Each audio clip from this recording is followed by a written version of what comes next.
joining us on Live with Squacky. I'm Val Kelly, voice actor, owner, president, CEO, and executive producer of Mid-Atlantic Voiceover LLC. I'm so excited about our special guest today. Tim Keenan is joining us, and he is the owner of Creative Media Recording. It's a professional media recording studio in Southern California. He's also an experienced voice actor and has earned his BA in radio, TV, film communications from Cal State Long Beach. Thanks so much for joining us today. Thanks, Val. I'm honored to be part of the show. I'm so excited to have the chance to talk to you. Can you tell us about how you got started in the voiceover industry? Sure. Like a lot of people, I started in radio, but I started back in high school. I had a high school teacher. It was so cool. He started a radio program. He was doing a daily radio show that we did on tape. We took the tapes into the cafeteria and ran them every day. It was a combination of school news and music and that kind of thing. And the one thing it taught me at an early age was the timing and, keeping things to within a half hour, 45 minutes, I forget whatever it was. And that was pretty cool. So then when I got to college, Cal State Long Beach, I was a radio, TV, film major. We had a campus radio station. And then I worked in professional radio, and I realized, I really enjoy the production side of it more than I do the being on air side. And also the people that were making the money were the salespeople. I said, well, that's not for me. So it was kind of funny because the last radio station I worked at, the chief engineer had started Creative Media Recording. And he was doing it because he felt that there was a need here in Orange County, south of LA, for a facility to do commercials, that kind of thing. But the bulk of his work was corporate. And I said, well, what is it that you're doing? He says, well, this producer we're doing an Army contract with, and we're doing all these training programs for the Army. And it kind of opened my eyes to, wow, I mean, we did literally hundreds of programs. We used all kinds of voice talent, a lot of the people from the radio station we both worked at and other voice actors. And it was music and sound effects and lots of involved stuff. And it went on for a couple of years. And then he lost the contract. He lost interest in the business. I ended up working for him. I ended up buying him out. And here I am. In fact, next year, I'll be honest with you, next year, the studio is celebrating 50 years in continuous business. I'm the third owner. And same phone number. We're in the third studio. This is one that I built myself and set third location. And it's been pretty exciting. Wow, 50 years. That's so amazing. What a great start. Oh my gosh. That's no, I haven't cool. been, I wasn't here the whole 50 years. I was just a right, kid. of course. But I was a kid when I started. So, Yeah. Oh my gosh, that's so awesome. So since your specialty in the voiceover world is e-learning, corporate narration, medical explainer, etc., can you tell us about those genres of the voiceover industry and any advice for voice actors trying to break into those genres? Sure. Well, first of all, I would say it's actually growing, and it's growing kind of exponentially because it's growing in different ways. I've seen a little bit of it, as I said, going back, 30 years. And the world, of the technology has changed so much. It was called instructional design, and then it was called training, and training was on video. And now, because of computers and because employees are spread all over the world, they've tried to, pack it into different ways of communicating. But it is ever evolving, and I'm finding even this fall, 2 different producers have brought us 2 different styles of projects, multiple projects, that I can't talk about what they are, but they're so unique and so different for delivering content to their employees. And I'm like, wow, this is pretty cool. You think, well, I've seen it all, right. e-learning show, blah, blah, blah, next slide, blah, blah, blah. And it's like, this was cool, innovative, different kinds of things because employees get jaded and they don't want to sit down for 2 hours and watch a show. They want stuff to happen fast, so these are pretty cool. Definitely. Yeah. I think there are so many of those like corporate and corporate videos, training videos and stuff like that. Even as I'm also a French teacher, and even doing that, I can't tell you how many times my school has been like, you need to take this training video on whatever. And I'm like, rolling my eyes, like, what do I have to sit through now? Because they always just have, somebody from the county office or whatever do the video. They don't have like a professional voice actor. And I'm like, hello, like, I'll do all the videos for you from now on. It'll be way more exciting and entertaining. So, absolutely, yeah. it would. Yeah, that's something you should suggest, except that they'll ask you to do it for your salary, not for the talent fee that you I know, get, right? So, See, that's the thing. That's the thing. I gotta negotiate a a good rate on that instead of them being like, well, you already work here, so just do it for free. I'll be like, no, no, that's not how it works. There you go. So So Creative Media Recording is a full service production studio, and we do a lot of different things. We do foreign language conversions, and we do sweetening and audio for video. We do commercials, but really 70% of the work we do, even within those genres, is still corporate work. And there's the subspecies of those.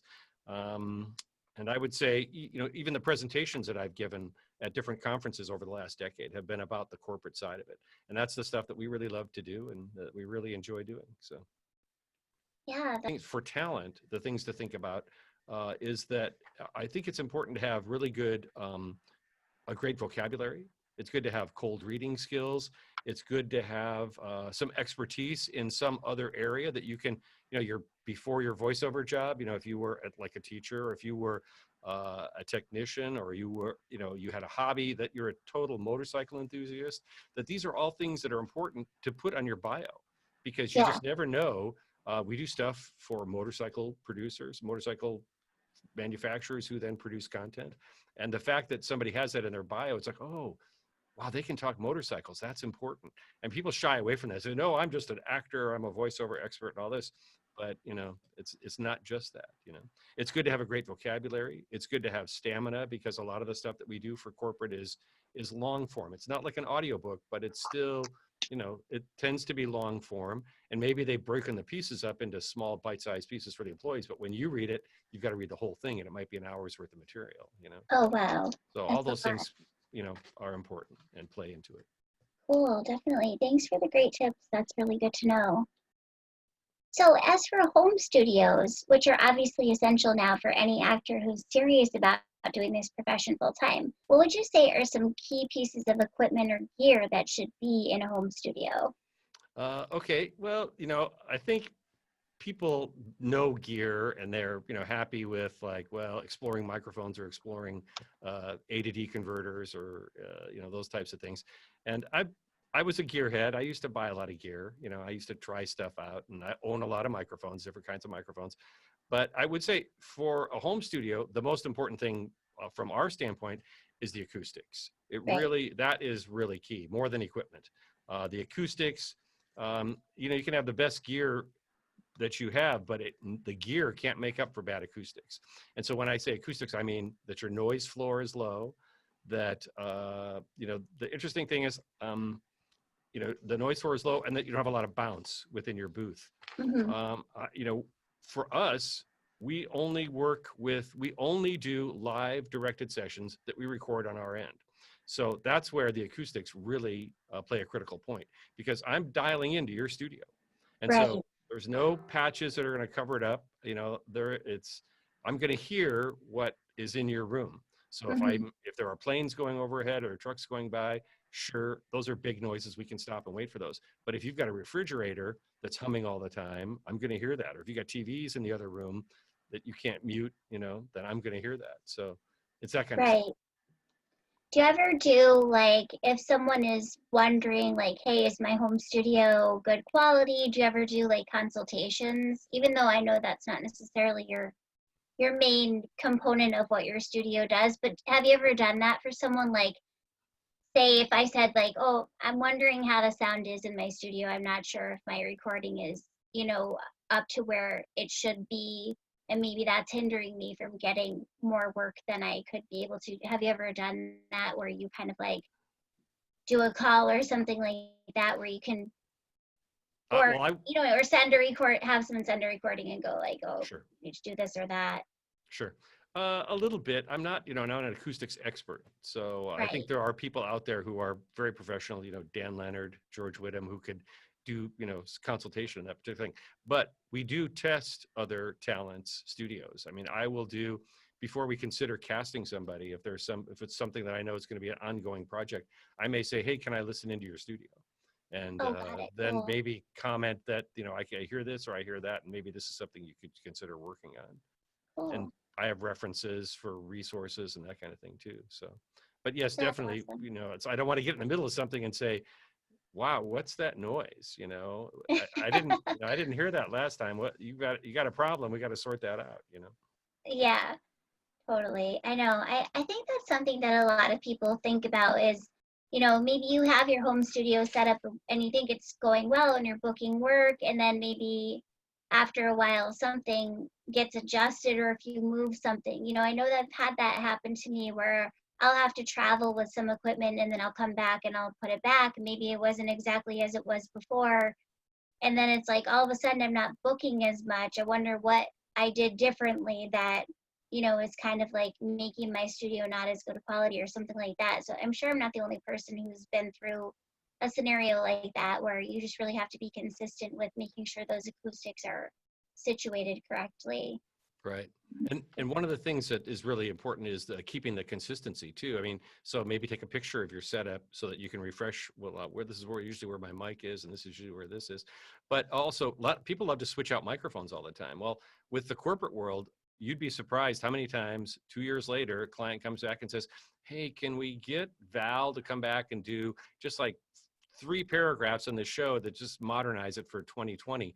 And it's like, yeah. So hopefully you wrote down what microphone you were using back, 2 years ago, Right. and that kind of thing. And that's like up to me to try to match it up to the stuff that we did 2 years ago. We're doing Yeah. that all the time. We usually in my studio, no problem. You sit down, the room's the same, mic's the same, or I'll make a note on the script if I switched mics for somebody. Right. But yeah, it's that consistency comes important. It becomes important in those situations. Yeah, definitely. If it even more key, I would say, or at least equally as key with your character voice, in for all the stuff that I'm doing is either in my natural voice or higher pitched usually, And so it's like I remember one of the first iPhone apps I did for this little character, and it ended up being a toy as well. But it was like, you know, a few months later when they wanted to do an update, okay, here's your new script. You need to make sure that it's at the same exact pitch as it was for the first time you did this character. And you're like, ah. So then you go back and you're like, I need to re-listen to this so I can like practice and match my pitch again, because it's hard to remember all the time. Like how high was I, how high pitched was I in that exact recording? And sometimes it can be, just slightly off, and they're like, no, that's not the right character. And you're like, okay, hold on. Let me flip through my Rolodex of characters and give you the right one now. It's funny. So Wow. So you've got yeah. double the things to worry about, because then where was I on the microphone, and how high was my voice, and that kind of thing. So was it a Yeah, morning totally. session or afternoon session? It makes a difference too. Exactly. So crazy. Oh my gosh. I have to take so many notes when I do a session so I can remember for the next time, like where I'm picking up from. Well, those are all really important things. So, do you have any editing tips for voice actors just starting out to give recordings better quality beyond like the acoustics? Yeah, the one big editing area that's kind of and we talked about this at WOVO last weekend when I was at the WOVO conference, and I heard a couple different people having different perspectives on it. So this is the Tim Keenan pet peeve, is people who edit out their breaths on everything that they do, Yeah, long form, whatever. My advice is don't sanitize, don't cut your breaths, even especially from long form work. Now I understand if you're doing an audition for a commercial and time is a crunch and whatever, but the thing about breaths is breaths are part of the performance. Now minimizing them is important, or cutting them out, learning how to breathe in a minimal kind of way where you're not yeah, taking horse breaths. That's kind of an important thing to learn. And so I say auditions because people are saying, well, with my auditions, I want it to be super clean. Okay, here's something to think about. This is part of the Tim Keenan don't cut your breaths thing. What's the number one direction that you get for a commercial kind of thing? It's to sound conversational. yeah, It's to sound like a real person. Well, what could be more real than having breaths? Real conversations have breaths. People really breathe. So imagine if you did an audition and kept in a few breaths and they got that and go, wow, that person sounds human. They sound real. They've nailed it. And it could have been something as simple as just leaving the breaths in. That would have made your performance stand out from somebody else's. So there you go. Yes, there are tricks for minimizing breaths and for softening them, and I recommend that you use those. But I think what's happened is people get used to listening to their voice on headphones, and they're hypercritical, and they agonize over the S's and the clicks and the breathing. And I have to say, in almost 4 decades of being in this business, I have never had a client say to me, "Oh, let's cut out all the breaths." Now, I've Yeah. had some discussions about it, and I pulled out breaths, or a breath or two. And if we're e-learning the first breath of a slide, we take that out, and that kind of thing. And a lot of times, if you're, especially if you're doing it for a production house like me, definitely leave it all in there. We'll decide what we need to do or what breaths need to come out. Or if you're doing it for a sophisticated producer who is more involved in the production. But if it's just somebody who wants to take your files and plop them in, then maybe ask the client, about that. Yeah. Um, but the trick is to think about it from the listener's perspective. Hmm. Really, all they care about is the content, the words that you're speaking, and the message that you're conveying, not the voice. Right. So the right delivery and breathing and going along, talking, the right pacing, that makes the content that much more desirable and listenable. So, that's my thought. That's my Yeah. big bugaboo. There's lots of other little editing, tips and tricks and things like that, but that's for another whole class on Yeah. editing. That's for a whole session. Yeah, definitely.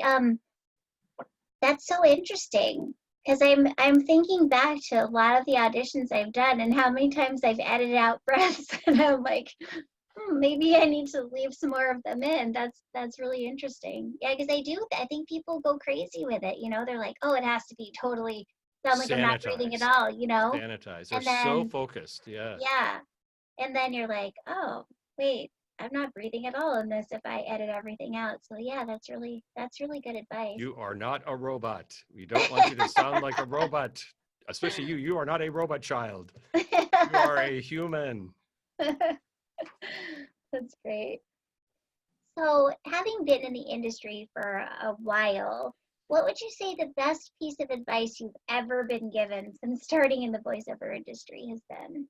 I would say, it's kind of related to that, is that the spoken word is really the key that, Yeah, in a production. Now, I'm involved in a lot of aspects of production, music and sound effects, and we do some scores from production libraries and that kind of thing. But we can never forget that the voice track is essential in the mix. yeah, A lot of voiceover people don't get a chance to do the final mix, but I think that, knowing that when you listen to stuff and you listen to stuff critically that has a lot of other elements to it, did you understand the voice, and was the voice, prominent enough? I mean, that's something that's it's really important. A lot of mixers tend to go, oh, this music is so cool, I want the music to be there and I want these sound effects to be there. But if you hide the voice is key. I mean, that's the whole message is key, content is key. right.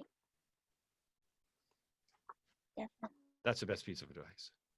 That's great. So, what have some of your biggest successes in your career been so far? I would say, well, some of the projects that I'm proud of. We love the corporate stuff, and so some of the successes that we've had is that we've survived. Yeah, The business has changed so much. When I first started in the business, there were a lot of video editing companies, and they had facilities, and producers would go and they'd get their video edited, and then they would come to my facility and we do the music and the audio and the sound effects part of it. And then as technology changed to the point where all those video editing places, for the most part, many of them have gone away. And producers edit on their own computers.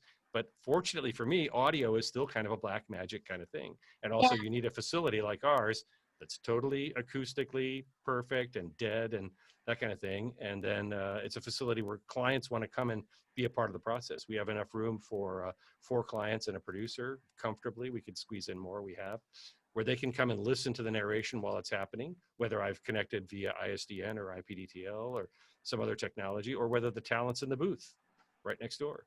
right. And so that has really helped me. And then it has changed and evolved. The corporate stuff has changed and evolved too. We are working with a lot of people with home studios now. I think more so, way more so than ever. But when I first started the business, home studio, there was no such thing as a home studio.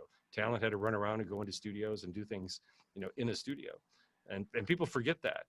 So Yeah, I feel that, like I feel like back in the day when people were just, like at least when I was just getting my foot sort of in the door in the industry, hardly anyone had a home studio because it was like unheard of to have that. Maybe the super, top-notch people had some type of home studio, but I think, like you said, most people were going in to a studio rather than trying to figure it out themselves at home, you know? Right, right. Yeah, it really But has changed a lot.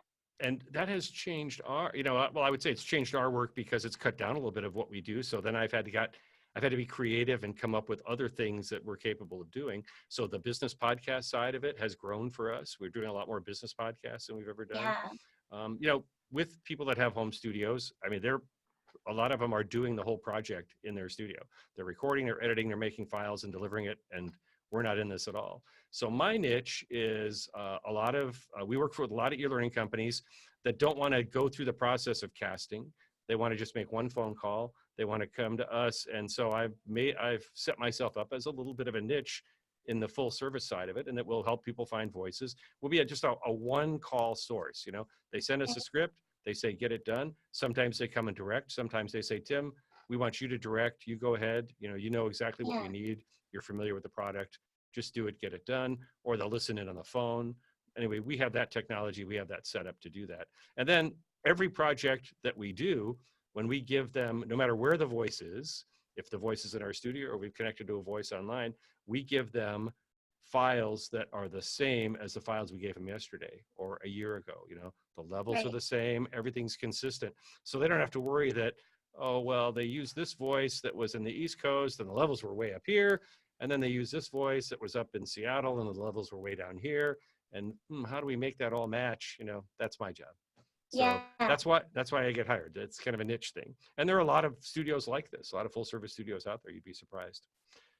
You were talking about projects. There actually are a couple projects that I'm particularly proud of. We are in the shadow of Hollywood. I'm down here in Orange County near Disneyland, 5 miles from Disneyland. And we love the corporate stuff, but every once in a while we've gotten to do some really nice high profile broadcast things. I worked on 2 seasons of a reality TV show. I did the audio post-production, all the audio post-production for a TV show called Who Let the Dogs Out. It was it was a reality show based on dogs that have special tricks and do special things. And it was a lot of fun, but it was very high pressure, very intense. I don't know how people can do that all the time. yeah. We were doing the show it was like just in time. I would finish the show and 2 weeks later it'd be on the air.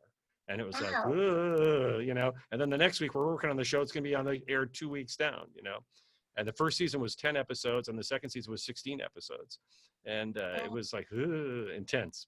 And I'm glad I don't do that all the time. And of course, we had to push all our regular jobs around because we said, no, we have a whole day and a half blocked out for Who Let the Dogs Out. So what's that? Yeah, it's a TV show. And then the one other show that I've done, fairly recently, it was about 8 or 9 years ago, was a documentary.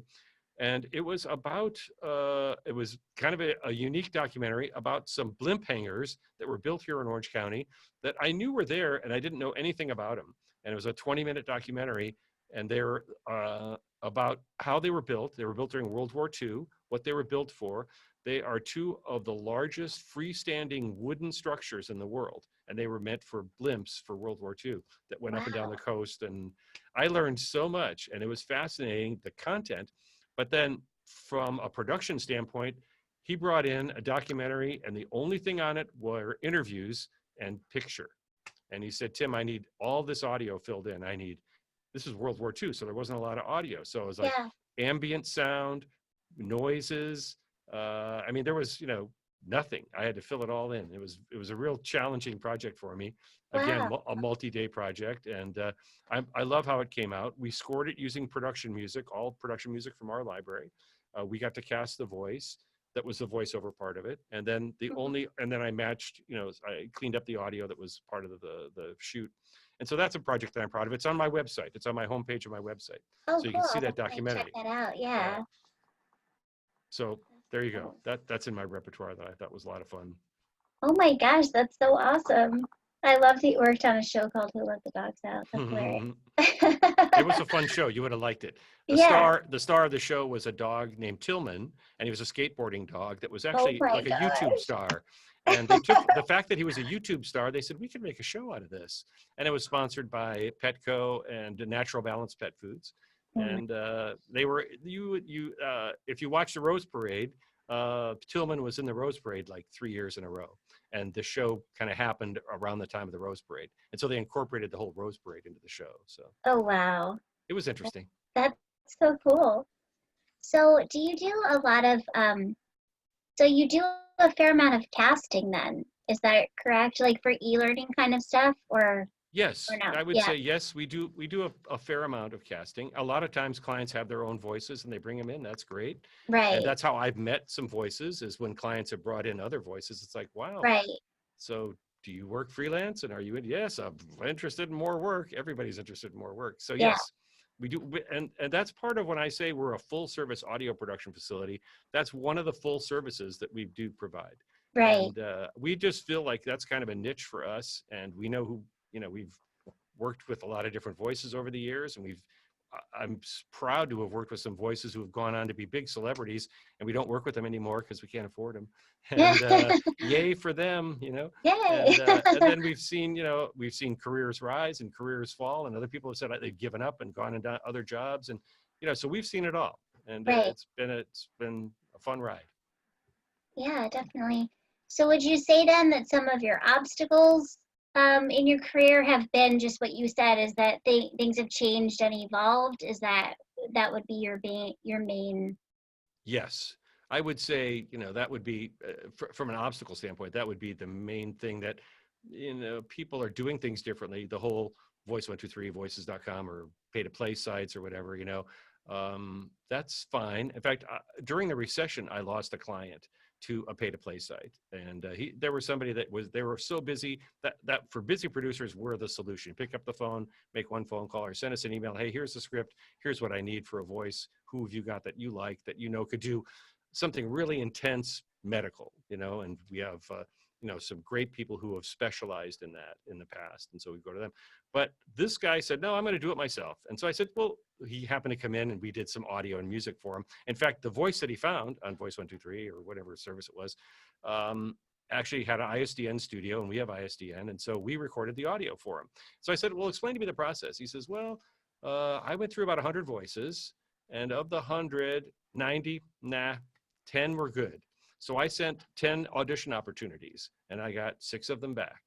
And of the 6, I liked 4, and I sent 4 to the client, and this is the one that they picked. So I mean, out of 100, down to Yeah. 4, down to 6, down to Wow. 4, yeah. And how long did that take you? Oh yeah, it took a long time, a day or two, to do Yeah. this, go through, then send the auditions, So So wow, how if much of an you can cut audition would that you? down, and just go, boom, Yeah. tried and true people that you've worked with that that's my selling point. How much of an audition would you say that you listen to typically? Like, because I've heard varying things from, casting directors is that they listen to like 4 seconds, and if they don't get what they want in 4 seconds, they move on to the next one. I mean, I guess if you've got like 500, 600 auditions to listen to, you've got to like have a process, right? Would you say that that's the same for you, or do you give it more time? Okay, well, I'm a unique person. I'm different. I'll listen to everything and I'll listen to the whole thing, but Yeah. because then I give it to my clients. But have I done casting sessions, live casting sessions? Yes, I have. So I've sat here with clients listening to demos, and I can tell you what the reaction time. Within the first 4 or 5 seconds, they've made some kind of a decision. Within Got it. 10 seconds, they either say, keep going, or they say next. Hmm. And so Yeah. then we'll listen to another demo. And then then maybe they'll listen to 15, 20 seconds, say, who is that? Oh, that's Fred. Okay, we'll write down Fred's name. And the next one, who's that? Well, that's Bill. And so then at the end, we've listened to maybe 10 or 12 or 15 voices, and they have 3 or 4 written down. They will go back and they'll listen to the entire demo. Got it. This is a demo casting, not with Got auditions. it. Auditions, we'll just send them MP3s and good luck. Hmm. I don't know if hopefully they've listened to all of them, or hopefully they didn't stop at the third one and say, this is the one, yay. This is You know, it. yeah, this is it. You never know. So that gives me a unique advantage when I help people make their demos, is I know what what producers are listening for, because I've sat here and done live casting, from the standpoint of we're listening to demos and I see what the reaction is. I see what, they click on and what helps them. Surprisingly, they want to go back and listen to more because many times, say they're working, I'll give you this example because this actually happened. They're in the real estate business and they're waiting for somebody to talk about something real estate related, because then it's like, oh, well, they know the lingo, you know, or Yeah. we can say, well, this person is actually in real estate and they do know the lingo, or they've been in the mortgage business or something like that in the past. You know, same thing, motorcycles, cars, medical, technical, computer, you know, those types of things. The .com stuff, you know, if they've got that on their demo and it clicks with the client because the client's doing a .com kind of thing, there you go. Or an instructional thing, or motorcycles. You know, we've talked about all this. I mean, it's like Yeah. it's a crapshoot. You know that it's a crapshoot. Yeah, definitely. No, I was just curious because, it's always interesting when you're doing a lot of auditions to go like, how many of my things are actually getting listened to for more than 4 seconds, and that makes it so hard. That's part of the reason why it's so competitive is like you've really got to be at the top of your game all the time to captivate them in 4 seconds. I mean, I'm not so like conceited to say like, oh, they're definitely going to listen to me in 4 seconds because my voice is different.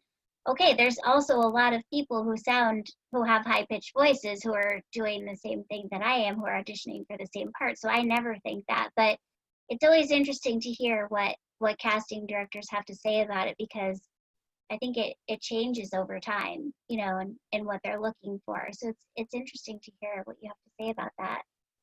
It So also changes. It also changes based on their, you know, how much pressure they're under to get things done, or how much pressure they are to get it off to the client, or that kind of thing. You know, so it's like, okay, I've heard enough. It meets my standard. Boom, let's get the next one in. Nope, this one, you know, it's just the recording quality's bad. I don't like it. Throw it out. You know, yeah, whatever. They want to present the best to their client. You know. of course. Yeah. What would you say the actors should look for when they're choosing a demo producer? And also, do you produce all types of demos, or do you have areas that you specialize in? I do have areas that I specialize in. I think what people need to look for a demo producer is people that they're comfortable with. You know, everyone seems to have a niche, and like for instance, I don't know the promo world, and we don't do promos here. So if somebody came to me for a promo, I'd say no. Go to somebody who specializes it. They'll have the audio Right. assets. I don't have the audio assets for doing promos. Um, but as you've heard, I do, the corporate world is something that I know. And it's Yeah. very different, say, from narration for TV or documentaries. A lot of people will just say narration demo. And if you present just that kind of a demo to a corporate producer, they may not get it. They don't understand why you're being so, and the tsetse fly has moved on, you know, dramatic, you know, something that's like that belongs Yeah. on HGTV or something like that, you Got know. it.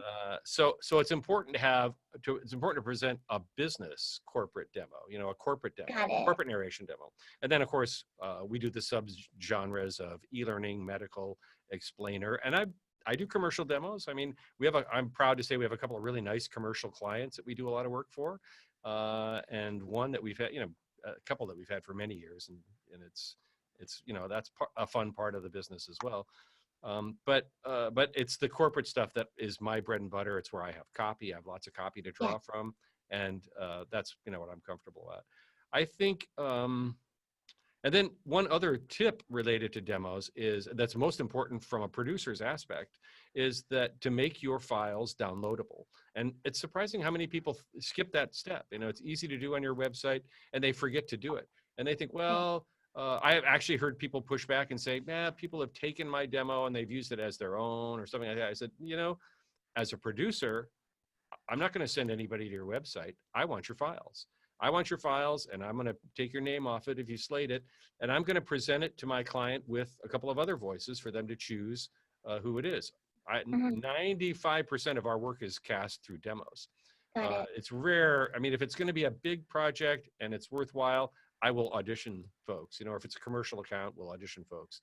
But for the corporate stuff, most of the producers I work with are very sophisticated. They know what a demo sounds like. You know, and they know, you know, they'll expect a good corporate demo that has a little bit of e-learning, has a little bit of whatever in it, medical or whatever, and they'll understand that, and they'll be able to pick a voice off of that. So would you say, when you say make the files downloadable, are you saying that you want each separate spot downloadable or just the demo? Like, Yeah. so if Just you said to me, Val, send me your narration demo or whatever, right? And I sent you the MP3 for it. right. And it's a That's what you're minute. asking Yeah, for. it's a minute And it's, 15, a minute 20. yeah, That's what I want. right. I mean, Okay. yes, I love VoiceAm. You know, I'll use that as an example. VoiceAm is cool because you could pull out subgenres. Like say I was looking for some medical things and I wanted to reorder it, you know, and give it to the Got client it. with the medical one up front. That's kind of cool. And that's where he's created a nice niche for himself, Bob, who at VoiceAm. And then I've had Yeah. other voiceover people say, you know VoiceAm? Wow. Yeah, man, I know what's going on. I'm sophisticated. I do voiceover myself, you know, so yeah, but I don't have I don't have the voice Sam set up. I've just got my demos there, but no, downloadable Yeah. from the standpoint that any producer is going to want to, they're going to want to capture that file. And even if you're using SoundCloud as your storage thing and you put your SoundCloud on your website, it's a little Mhm. bit tricky. It's a very hidden preference, but you can make SoundCloud files downloadable as well. Oh, SoundCloud okay. was originally set up as a music sharing site, and music people don't want anybody to download their files. But voiceover people, you want people to download your files. Right. You want Okay. them to have them on their computer. Okay.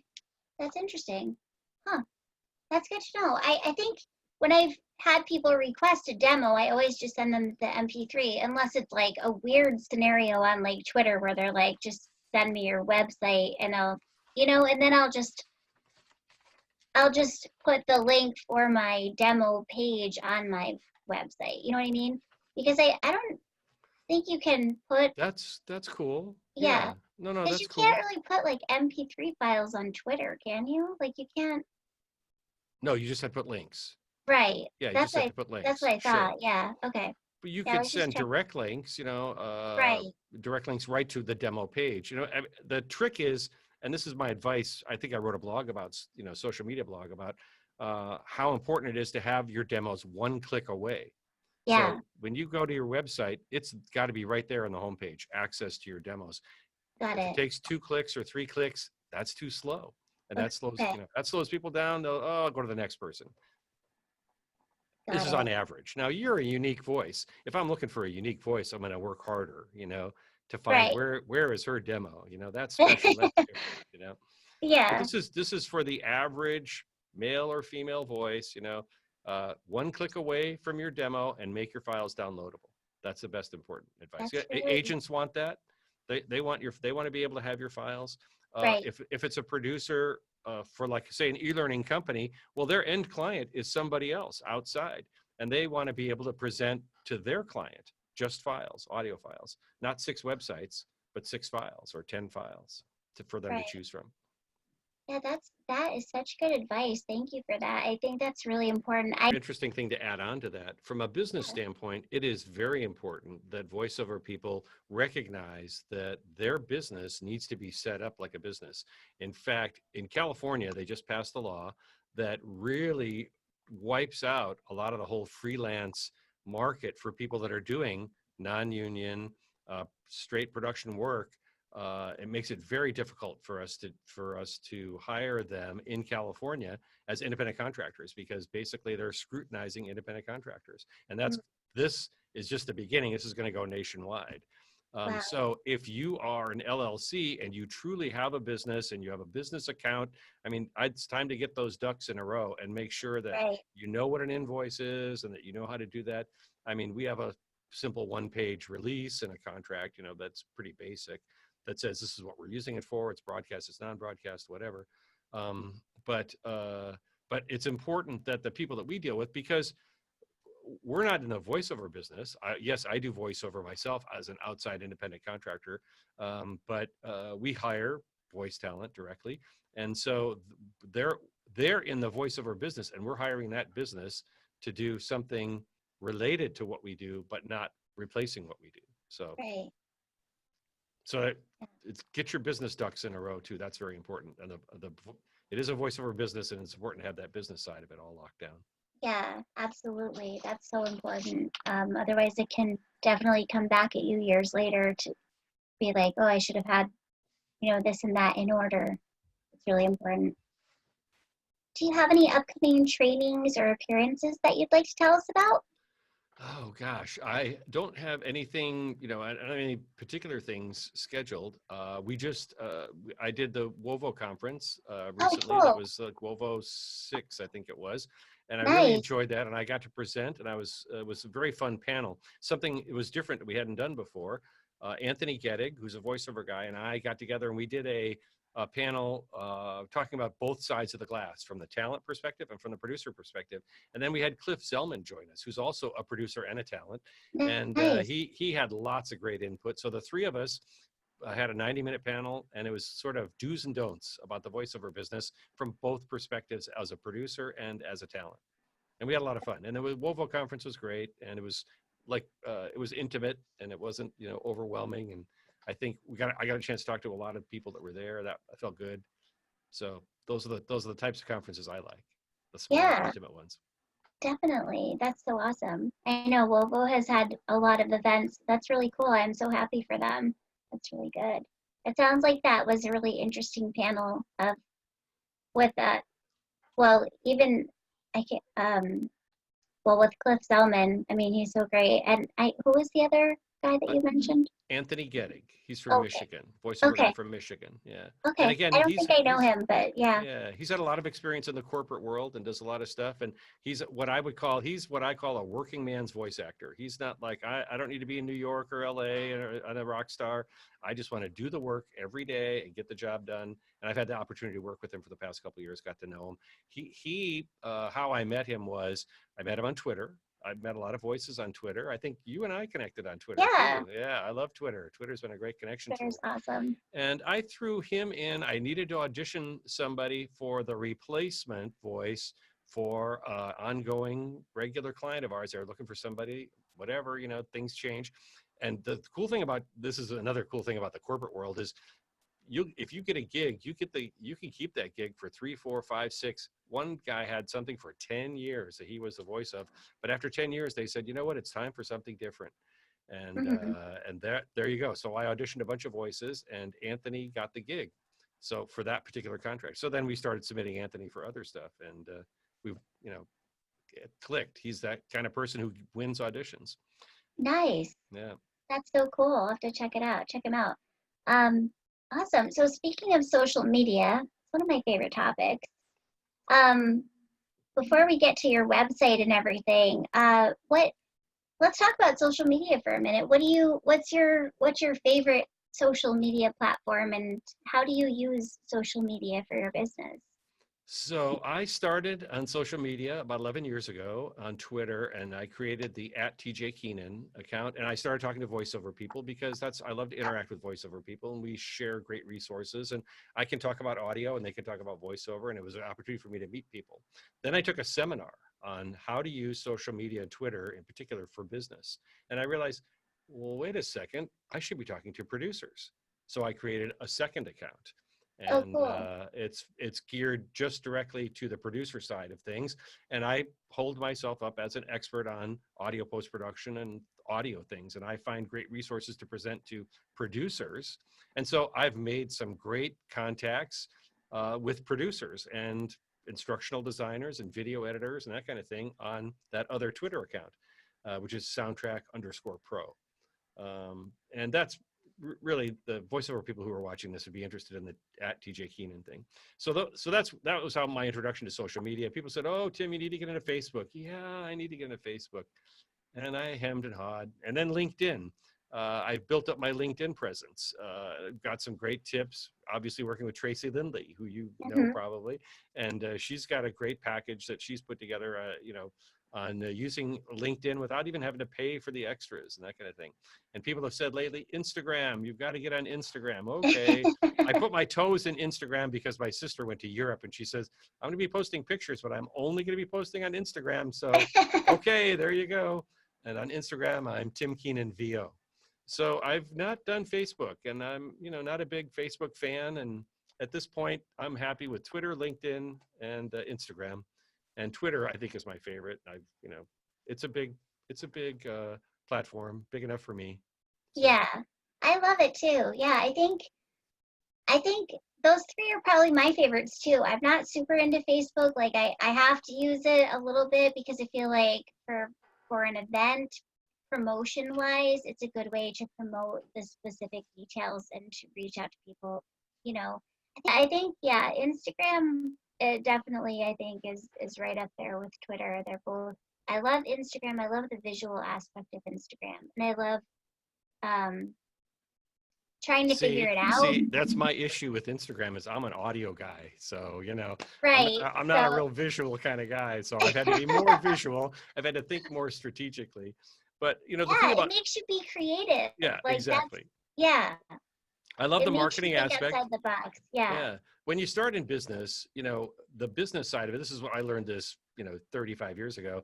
When you start in business, 90% of your job is marketing and 10% is doing the job. And then Yeah. slowly it gets the other way. Now I'm at the end of my career and it's like 10% is marketing, and that's primarily social media, although I do some other things too. And Yeah. 90% is I get to do the job. Also, I get to work with my wife. My wife helps manage the company. She takes care of a lot of the business aspect of it, of the booking the jobs. And so this is my domain. I get to hang in the studio. She does a lot Awesome. of the business things and the scheduling and making sure people get paid, making sure we collect money, all those Right. things. So it Yeah. takes, it's been a great partnership, and Yeah. we've enjoyed it for a long time. Definitely. That's so great that you guys get to work together like that. And it sounds like your studio has been and is really successful. So I'm really happy for you. That's awesome. I hope that it continues. So we've got to wrap up, but tell everyone your website and then your social media handles again, and I'll put them also in the link to this video. Cool. All right. It's creativemediarecording.com. Three big words, no hyphens, dashes, whatever, creativemediarecording.com. The Twitter page for voiceover folks is at TJ Keenan. And my Instagram is Tim Keenan VO. And there you go. Cool. Well, thanks so much for joining us today. It was such an honor to talk to you, and I learned so much. I have a whole page of notes, even though I could rewatch this later. I like to write everything down while I'm thinking about it. So that's great. I learned so much, and I really appreciate your time. And guys, check out Creative Media Recording. And if you would like to get in touch with Tim, I will put his social media handles in the description to this video, as well as his website. So have a great night, everyone.